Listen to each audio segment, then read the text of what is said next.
जी एक एक सप्ताह भी जल पी करके रह लेते थे, उनको भूख ज्यादा लगती नहीं थी।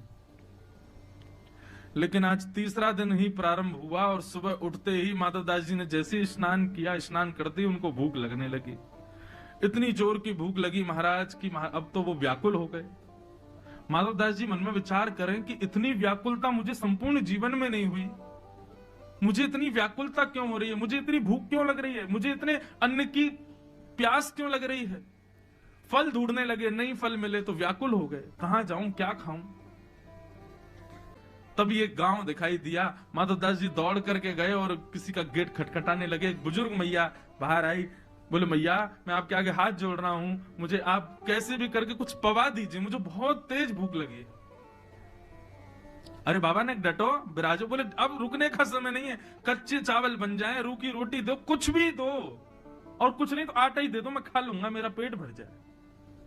इतनी व्याकुलता। मैया ने रोटी सब्जी आदि सब पात्र में रख करके माधवदास जी को दी। माधवदास जी तो ना देखें कि कैसे क्या खाना है, बस खाते जा रहे हैं, खाते जा रहे हैं। सामने बुजुर्ग मैया आकर के बैठ गई, बोले बाबा ने आराम थे, ने धीरे थे, अरे भैया गले में अटक जाएगा, ने प्रेम ते पाओ, और अकेले अकेले पाए जा रहे हो, इतनो सारो खाए जाओ, बगल में नेक सो सांवरो सो बालक बैठो, या तो खवाओ। माधवदास जी बोले कौन बालक बैठा है? बोले आपके बगल में देखो कितनो प्यारो सो बालक बैठो है, बेचारो ऐसे टुकुर टुकुर आपकी थाली की ओर देख रहा, उसको क्यों नहीं पवा रहे हो? माधवदास जी के साथ कोई नहीं था।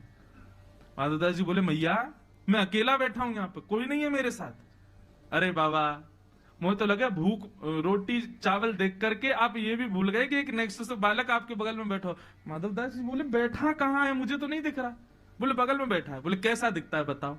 बोले बड़े बड़े नेत्र हैं, सांवला सा स्वरूप है, और ऐसे छोटा सा बालक है, घुंघराले केश हैं। जैसे रूप कांति का वर्णन किया माधवदास जी समझ गए, बोले जगन्नाथ जी संग ही चल रहे हैं। तभी मैं कहूं मुझे भूख क्यों लग रही है, क्योंकि 3 दिन से तो कुछ पाया नहीं है। अब हम तो सह लेते हैं एक सप्ताह तक भूख, इनसे सहन नहीं हो रही, इसलिए मुझे भूख लग रही है।